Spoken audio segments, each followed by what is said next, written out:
that the way we are? Yep. But our Lord is saying that shoe was designed for you, and we need to wear it. But that shoe is going to hurt for a while. That shoe is not going to fit how we think to us right away. But that's the way it is. And when we put that shoe on, and we know it fits, we know we bought the right size, we know the width is right, but we got to break that in because it's new to us and we're new to it. And we got to break that shoe in, and we got to walk in that shoe. That means do it. Just like Rachel, we got to do. I don't talk about the gospel that much, but let me tell you, she's one of the greatest witnessers I personally have ever met. And that includes TZM, which I think they're some of the greatest witnessers on the street today. But that girl holds the cake. She's witness to the dregs, and she's witness to the big ones. Let me tell you, the big ones. Are we getting this word this morning? Amen. Verse 31, treat others the same way you want them to treat you.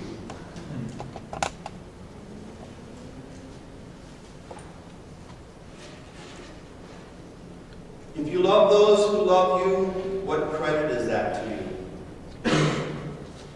For even sinners love those who love them.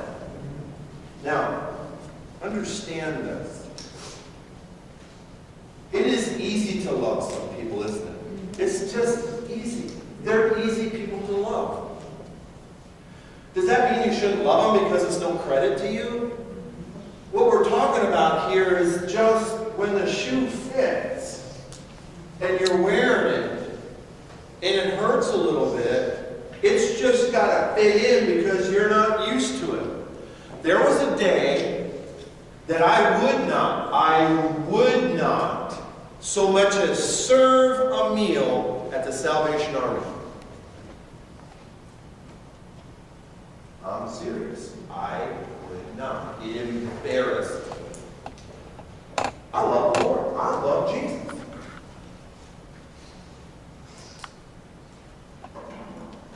I believe Jesus loved me.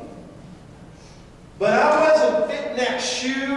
I wasn't looking at it. I wasn't even at the store. But there came a day where I had to look at the store. I had to look at the shoe, and I had to put it on. Now, I'm loving it. I'm in my element. I look for Saturdays. My whole week evolves around what the Lord wants us to do, and what other avenues does the Lord want us to branch out, and who can we unite with and network with and talk to and find out what other people are doing so that what we do, we can do better. And we were talking this morning, one of my deacons and me, about a lady we helped last night. It's like the pastor that was sitting next to us. It's like, you know what happened to meet with her? And you understand what's going on. You get the understanding, and the understanding is actually a negative. We helped her. Doesn't mean we should be stupid and ignore the obvious. Sometimes we can give them money, sometimes we can't. Sometimes the Lord tells us to, and we know they might be going to use it for something different than what they tell us. But it's not ours to do. It's God. God's going to deal with them. All we have to do is pay attention. Love those that just aren't in the desired category, the easy category. It's not easy today.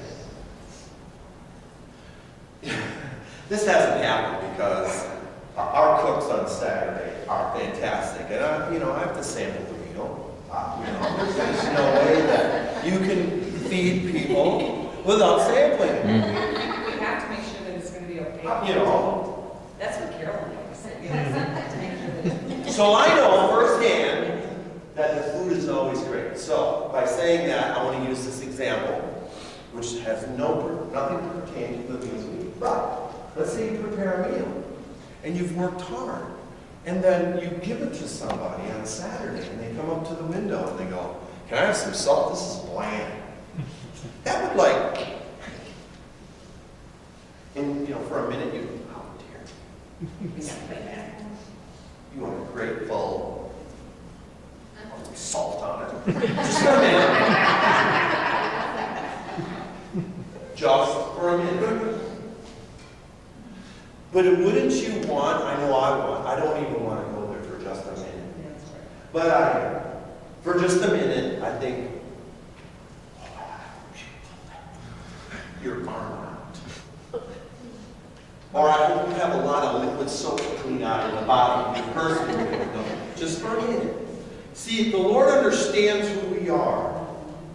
It doesn't give us the right, but He understands who we are because we're flesh and blood and bone, and He created us, and He knows.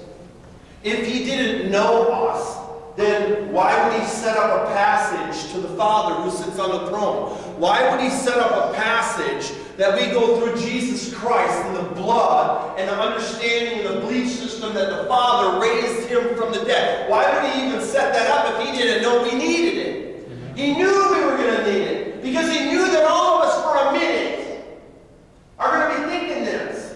And maybe that minute crosses us over to a really bad attitude and we're sin. And the wages of that sin for that minute is death. Now, I might think my attitude is good and it was just a little minute, because it was just a minute. But the Lord is saying, I don't even want you to have that minute. Dad, I don't want you to be there. I took you this far to where you would have sought that guy down and hunted him down and you would have went over his house that day and you would have torn everything apart and you would have told him, just touch me, man. Don't even come near me. I'm ripping your tool shed apart. Find that thing. To where you're just thinking about it a minute. But I don't want you to have that minute. I've got to be willing to go there, amen? I've got to be willing to let the Lord mold and shape me and take me where He wants to take me. But I'm being transparent enough with you all to understand that your pastor puts his pants on the same way you do. I have the flesh. I have the blood. I have the bone. I ache. I hurt. I pain, just like anybody else does. And as much as you think that I offend you, you could offend me. Right. By leaving me high and dry. By not following through with what you say you're going to follow through. Or show up when you say you're going to show up when you don't. And there's 100 things. It goes both ways. Amen. I have to put this on the same way you all have to put this on. And when God turned my direction this morning, I thought, what in the world are you doing here? What are you doing here? Why are you taking us here? And then I hear the testimonies and how God shapes this. You see, my God does not own a baseball bat. He doesn't. He is just shining down on us. Shining down on us. And saying, my children, I'm going to mold and shape you. I'm just going to take you just a little bit further today. I'm going to give you some word today where I'm going to just make you a little bit greater so that I can take you here or there. Not the baseball bat. You don't have one. You don't have one. I don't feel it. I feel His gentleness here. I feel His loving concern here.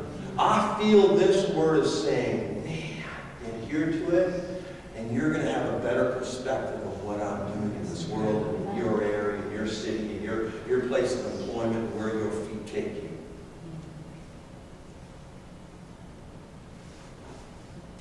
If you do good to those who do good to you, what credit is that to you? For even sinners do the same. If you